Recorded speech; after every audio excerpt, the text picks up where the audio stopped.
Mami, Papi, mali po ba yung dream ko na mabuo tayo? I just want a complete family.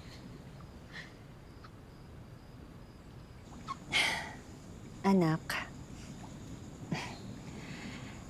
lahat yan naiintindihan ko. Akala mo, maaalala ko kung bakit ko minahal yung daddy mo. Tama ka naman. Pero kasabay nun, maaalala ko rin yung sakit kung bakit kami naghiwalay. What your papi and I had, it was a beautiful thing.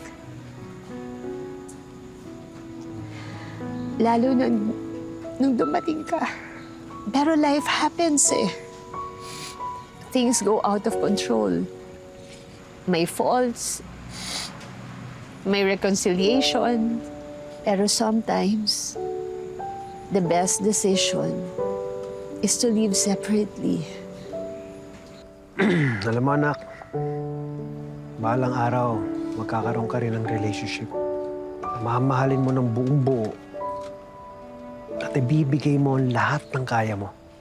Pero sana, huwag ka mapagod dahil nakakaubos din eh. Dapat magtitira ka rin para sa sarili mo. Dahil when the day comes, hindi lang asawa ang meron ka, pati na rin anak. We may not be the best husband and wives, but we tried our best to be the best co-parents to you. Tulad ngayon, anak. We did this for you dahil gusto mo. Pero hindi sumbat to, ha? I mean, okay naman kami ni Mami. Hindi naman ako galit sa kanya. Hindi naman kami magkagalit. Pero, gets ko na na hindi ito enough para mag-start over kami. Tayo. You have to move on from us, anak. You can see the bigger picture.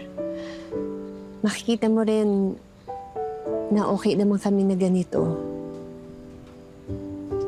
Balang araw, Anak, nagkulang man kami bilang parents mo. Pero kahit kailan, ikaw hindi ka nagkulang. Okay? Papi. Mami, love you too.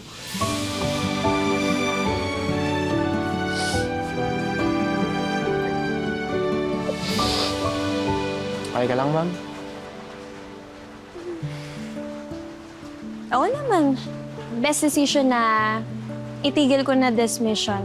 Pero alam mo ako, I will make it a point na magkaroon ng healthy relationship. Kahit na romantic ones.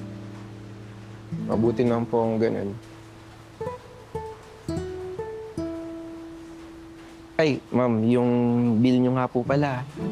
Send nyo na lang po sa number ko. Oo nga pala. Sige, send ko na lang sa'yo.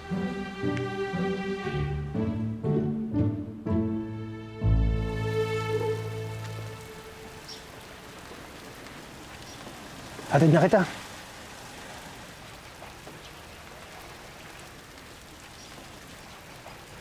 okay na ako.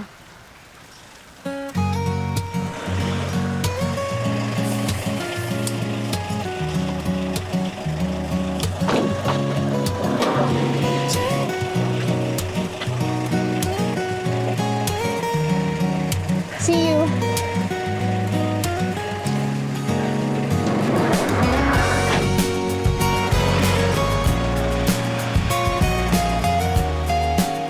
Papi.